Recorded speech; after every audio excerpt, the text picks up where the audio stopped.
Hi friends, welcome to my channel. So आज के video में हम डिस्कस करने वाले हैं डिस्टेंस हाइब्रिडाइजेशन। ओके, बेसिकली ये एक क्वेश्चन आपके यूपीएससी ऑप्शनल में आया था कि जो इंटर स्पेसिफिक हाइब्रिड्स होते हैं वो हाई डिग्री ऑफ जो आपका स्टेबिलिटी है वो शो करते हैं। ठीक है, तो उस टॉपिक को मैं डील करने की कोशिश करूंगी यहाँ पर, ताकि आपका वो क्वेश्चन जो है वो कवर अप हो जाए यहाँ पे। ठीक, तो इसलिए यहाँ पर हम पूरा जो एक हाइब्रिडाइजेशन प्रोसेस है उसको यहाँ पे डील कर लेंगे, यानी डिस्टेंस हाइब्रिडाइजेशन को।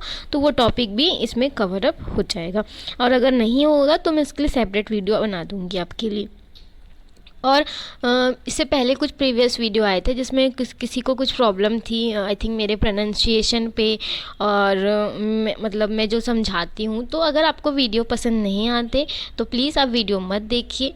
ठीक है, आपको प्रॉब्लम है तो आप मेरा वीडियो ना देखें। जिसको अच्छा लगता है वो वीडियो देखते हैं और उनको चीज़ें समझ आती हैं, तो आप प्लीज़ जो देख रहे हैं उनको डिमोटिवेट मत कीजिए। ठीक है, बस इतना ही कहना है मेरे को। आपको मैं अच्छी नहीं लगती, मेरा वीडियो अच्छा नहीं लगता, आप प्लीज़ वो वीडियो ना देखें। सो हम अपना टॉपिक स्टार्ट करते हैं, और ये कुछ स्पेशल लोगों के लिए था, इसलिए आप जो मेरे वीडियो रेगुलर देखते हैं उनके लिए तो मैं वीडियो अपलोड करते रहूँगी। ऐसे कुछ 2-3 लोगों के कारण मतलब मैं वीडियो बनाना बंद नहीं कर सकती। बेसिकली हमारा जो कंटेंट है, कोई भी आप क्वेश्चन लिखेंगे तो फर्स्ट मैं बार बार बोलती हूँ कि इंट्रोडक्शन डालना है आपको, और यहाँ पर कुछ हिस्ट्री जानना ज़रूरी है, क्योंकि ऐसे बच्चे जो मतलब ऑब्जेक्टिव क्वेश्चन सॉल्व करते हैं या ऑब्जेक्टिव एग्ज़ाम देते हैं जिनमें एमसीक्यूज रहता है, वो क्वेश्चन में कभी कभी क्या होता है, ईयर और साइंटिस्ट के नाम पूछ लिए जाते हैं। Now features and some barriers, that is जो बैरियर्स हैं जो एसोसिएट हैं विद द डिस्टेंस हाइब्रिडाइजेशन, क्योंकि हर चीज़ में बैरियर्स होते हैं। ठीक है, इसलिए ना 5th is the techniques for the production of the distance hybrid, and 6th is role of the wide crossing in a crop improvement.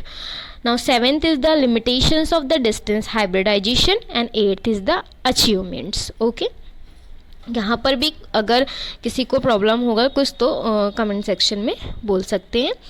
Now introduction हम स्टार्ट करेंगे। First thing is that hybridization. ठीक है, hybrid. ठीक, तो hybrid, यहाँ पर hybrid से हम क्या समझते हैं कि उसमें न्यू क्वालिटीज़ रहती है। जब 2 डिफरेंट पेरेंट्स का क्या होता है, क्रॉसिंग होता है, तो जो F1 या जो प्रोजनी मिलती है वो एज अ सुपीरियर रहती है ओवर देयर बोथ पेरेंट्स, तो that is the hybrid. So यहाँ पर when crossing between the 2 genetically dissimilar, it means they are maybe phenotypically similar हो सकते हैं। फिनोटिपिकली इट मीन्स क्या होता है, विजुअली मतलब हम जब उनको अपने आँखों से देखते हैं तो वो मे बी सिमिलर हो सकते हैं, बट हम जब जेनेटिक लेवल की बात करते हैं, एज DNA लेवल पे जब हम बात करते हैं, वहाँ पर डिसिमिलैरिटीज़ होती है। Okay, so crossing between the two genetically dissimilar parent, it is called hybridization process. Now main topic is distance hybridization. So hybridization हमने समझ लिया कि 2 आपके genetically dissimilar parents हैं, उनका क्रॉस है। तो जब ये इस तरह का hybridization होता है between the individual, they form different species belonging the same genus. अब यहाँ पर 2 वर्ड आएंगे आपके पास, इंटर स्पेसिफिक हाइब्रिडाइजेशन और एक होता है इंटर जेनेरिक हाइब्रिडाइजेशन। ठीक है, inter generic and inter specific. जो आपका हाइब्रिडाइजेशन है वो जेनेटिकली डिसिमिलर मतलब पेरेंट्स के बीच है, बट वो जो जेनेटिकली डिसिमिलर पेरेंट्स हैं अगर वो सेम जीनस से है, केवल और केवल उनकी स्पीसीज जो है वो डिफ़र कर रही है, तो वो होगा आपका इंटर स्पेसिफिक हाइब्रिडाइजेशन, यानी स्पीसीज के बीच ही डिफरेंस है। इंटर स्पेसिफिक मतलब स्पीसीज के बीच का डिफरेंस या डिसिमिलैरिटी, बट देयर जीनस जो हैं वो क्या रहेंगे, दे आर सिमिलर।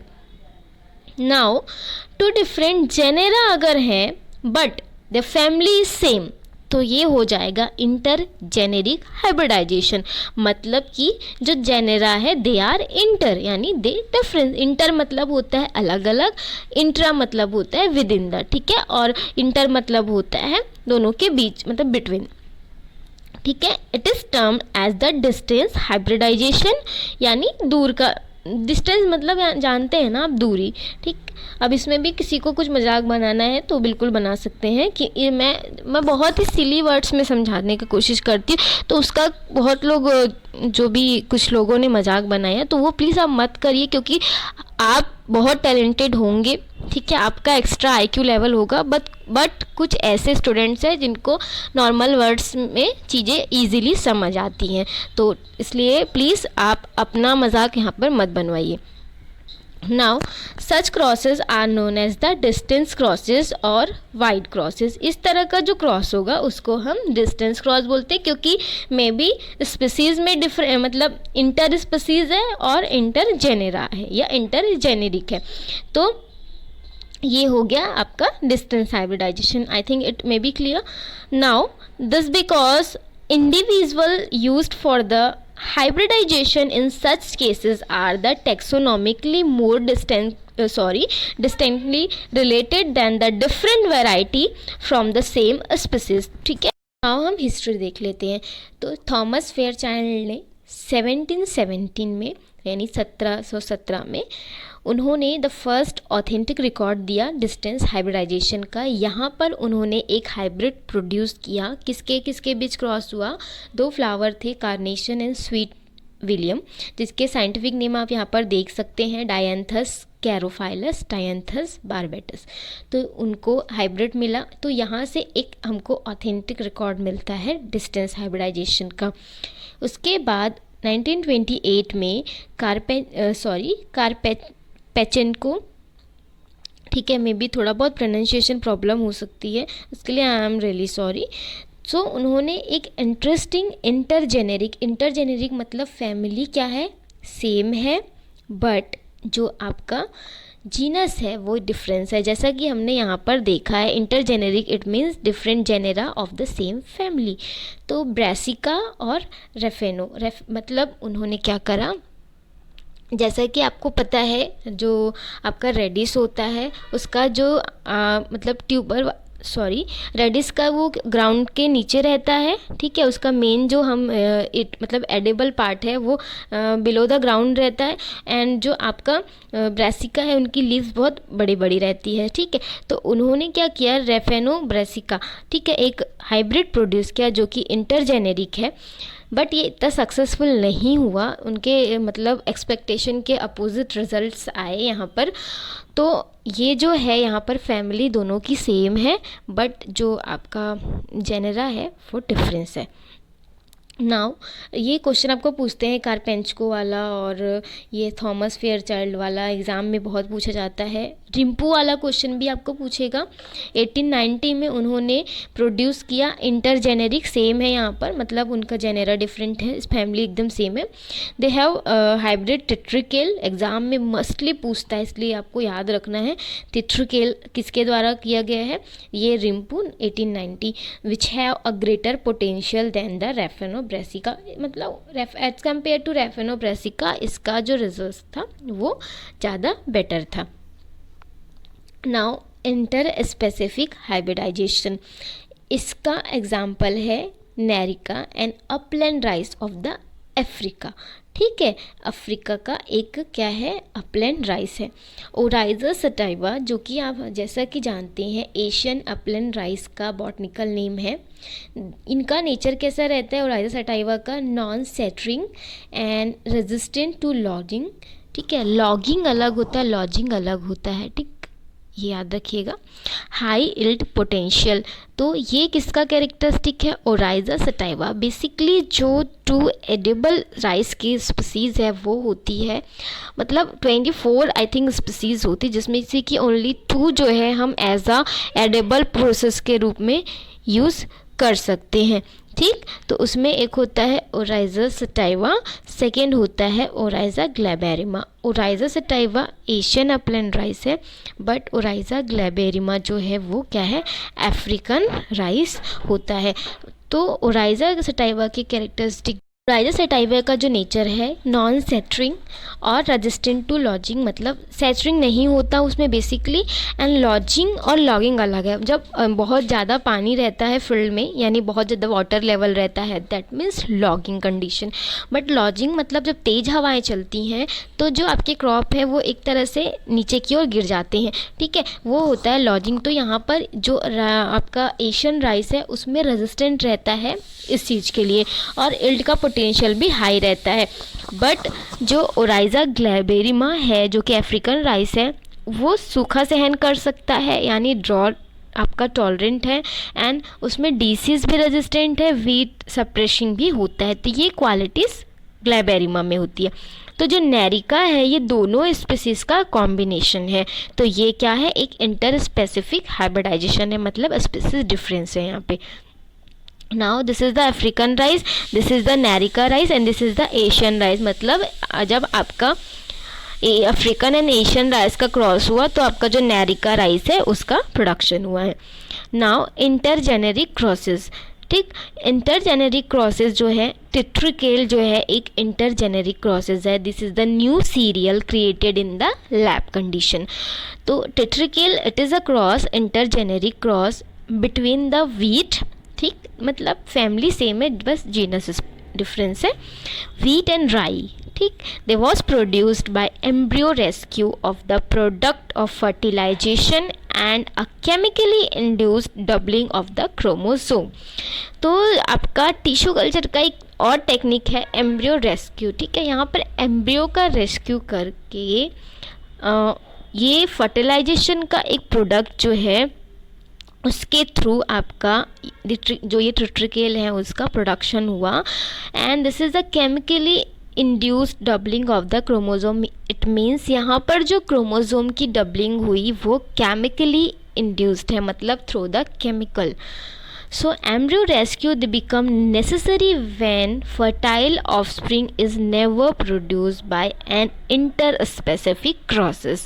तो यहाँ पर इसलिए embryo rescue यूज़ किया। This is the tetracle which is cross between the wheat and rye। Now interspecific combinations of wheat and rye that produce hexapolite and octapolite tetracle। rye उसका जो botanical name है यहाँ पर Secale cereale, and bread wheat Triticum aestivum diploid, ठीक है। यहाँ पर ये क्या था, हेक्सापोलाइट, दैट इज़ 14 और इसका 42 था। हैप्लॉइड गैमेट मतलब उनका एन जो नंबर होगा 14 का 7 है, एंड इसका 3n, triploid gametes 21। Now rice n is equal to 7 plus wheat का 3n इज इक्वल टू 21, तो टेट्रिकल 4n हो गया एंड 28 हो गया। इसके बाद इंड्यूस किया केमिकली, तो कॉल्चिसिन जो है, ठीक है, कॉल्चिसाइन बोल सकते हैं, मे बी आप लोग अपने हिसाब से प्रोनाउंशिएट कर सकते हैं। तो ये जो कॉल्चिसाइन का जो मतलब केमिकल जो ये इंड्यूस किया गया बेसिकली क्रोमोसोम डबलिंग के लिए यूज़ किया गया, ठीक है। किस चीज़ के लिए यूज़ किया गया, क्रोमोसोम डबलिंग के लिए। तो यहाँ पर ऑक्टापोलाइड हो गया ये, जो कि 56 हो गया, ठीक। तो इस तरह से प्रोडक्शन हुआ, और हेक्सापोलाइट का भी आप नीचे देख सकते हैं किस तरह से प्रोडक्शन हुआ है। यहाँ पर वीट की जो वैरायटी है वो ब्रेड की जगह ड्यूरम वीट लिया गया, बस बाकी सेम है चीज़ें। तो basically the main features of the interspecific और इंटरजेनेरिक हाइब्रिडाइजेशन, पहला है कि it is used when the desirable character is not found within the species of the crop. Simple सी चीज़ है, आपको कोई स्पीसीज है वहाँ पर डिसीज रेजिस्टेंट है, बट आपको वीट सप्रेशन भी चाहिए, तो आप क्या करेंगे, सेकेंड जो स्पीसीज है जिसके पास वीट सप्रेशन वाला जो जीन है, आप वहाँ से हाइब्रिड के थ्रू जो आपका मेन आपका क्रॉप है उसमें ट्रांसफ़र करेंगे। तो बेसिकली हमको कुछ डिज़ायरेबल कैरेक्टरिस्टिक की जब नीड होती है किसी पर्टिकुलर हमारे मेन क्रॉप में, तो हम इसका यूज़ करते हैं।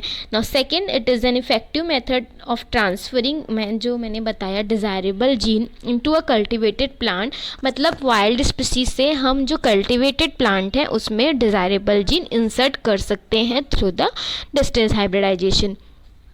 Now it is more successfully in a vegetatively propagated species, ठीक है, जो मतलब वेजिटेटिवली प्रोपोगेटेड स्पीसीज हैं लाइक द शुगर केन, क्योंकि उनके हम जैसे कि वेजिटेटिव पार्ट्स को लगाते हैं जैसा कि सबको पता है, और आपका पोटैटो ट्यूबर्स का यूज़ करते हैं क्योंकि यहाँ पर सीड इतना सक्सेस नहीं है। Then in the seed propagated species it give rise to 3 types of crosses. पहला है fully fertile, second is the second जो प्रोजनी आएगी वो मे बी पार्शियली फर्टाइल रहता है, एंड थर्ड जो है वो fully sterile in a different crop species. Now it lead to introgression which refers to transfer of some genes from one species into genome of another species.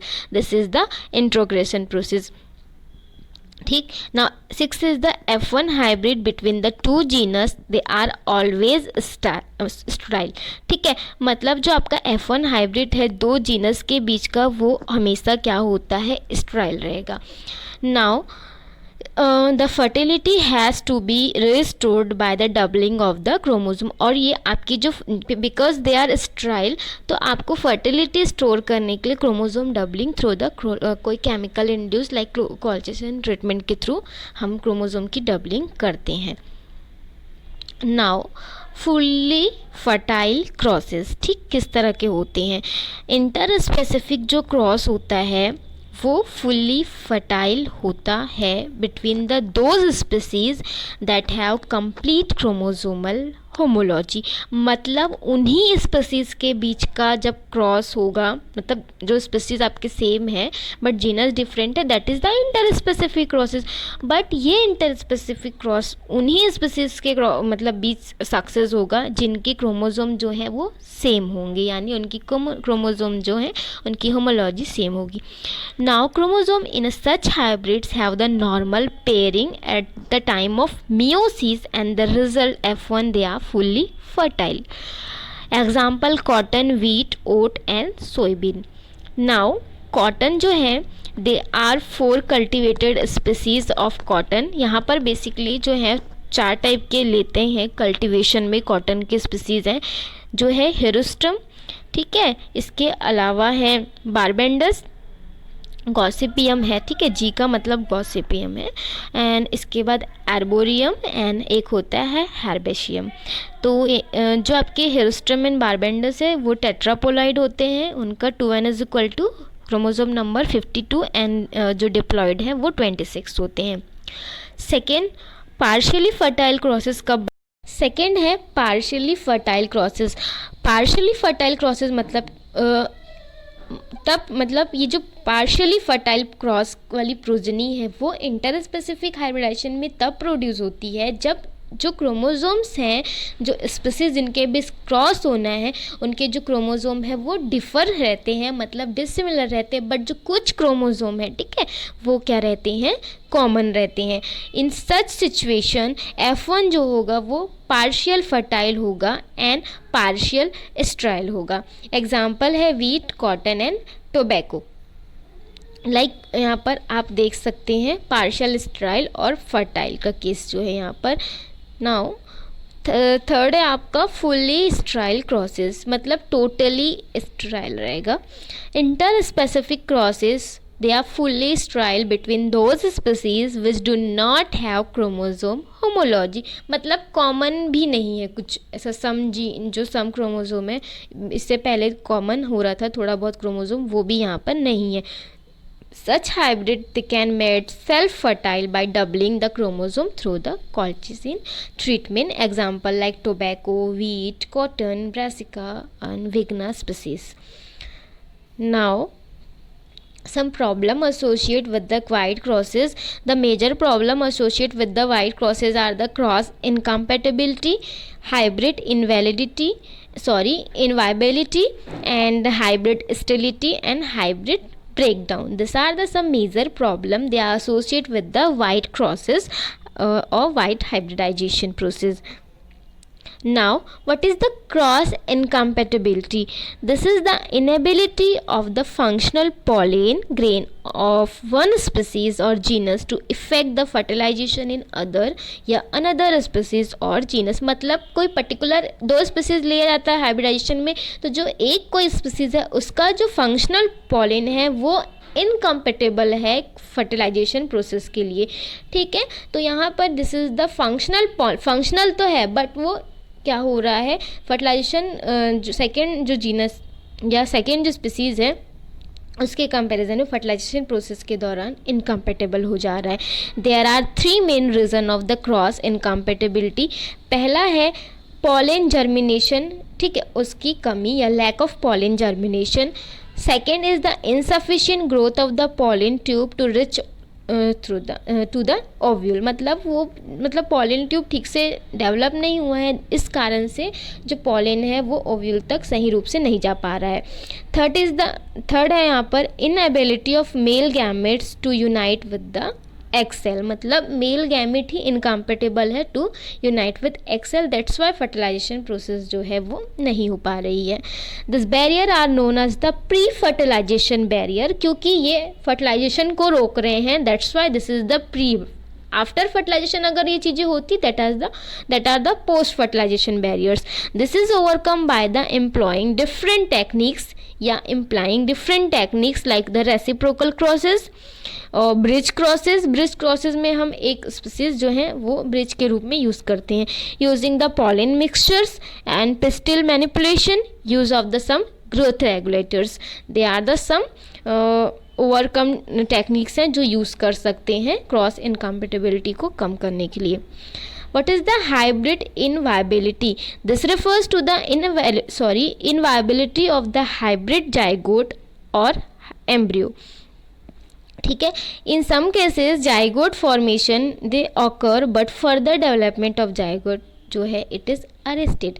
मतलब zygote का formation तो होता है but जो zygote है वो इनवाइबल हो जाते हैं, इट मीन्स उनका ग्रोथ जो है कंटिन्यू नहीं हो पाता। इन सम केसेस क्या होता है, after the completion of the initial stages of development the embryo get aborted. Development भी हुआ, मान लीजिए कुछ केस में तो वो क्या हुआ, बनता है जाइगोट पर फर्दर डेवलपमेंट जो स्टेजेस है वो कंटिन्यू नहीं कर पाता, but in some cases development stage में भी पहुंच जाता है बट फिर अबॉर्ट हो जाता है। तो this is the hybrid inviability. तो इसका भी रीज़न है, पहला तो unfavourable interaction between the chromosome of the two species, second is the unfavourable interaction of the endosperm with the embryo and disharmony between the cytoplasm and nuclear genes. तो इसके लिए भी हम रेसिप्रोकल क्रॉस एंड रेसिप्रोकल के अलावा application of the growth hormones and embryo rescue use कर सकते हैं।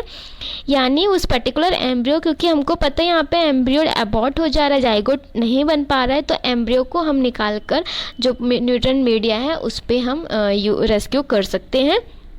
This techniques can be use to overcome this problem. और ये टॉपिक कंटिन्यू में रखूँगी नेक्स्ट वीडियो में, क्योंकि बहुत लंबा हो जाएगा वीडियो, तो हम हाइब्रिड स्टेरिलिटी से फिर स्टार्ट कर देंगे ये टॉपिक को, तो ये पूरा आपका टॉपिक कवर हो जाएगा। So thank you for watching today's video friend. अगर कोई प्रॉब्लम होता है तो आप मुझे मेरे टेलीग्राम चैनल पे कमेंट मैसेज कर सकते हैं, मैं लिंक दे दूँगी आपको। और भी कोई प्रॉब्लम्स है तो वहाँ पर आप मुझे बता सकते हैं, मैं सॉल्व करने की कोशिश करूँगी। और जो भी कुछ और प्रॉब्लम है इस टॉपिक से रिलेटेड वो कमेंट सेक्शन में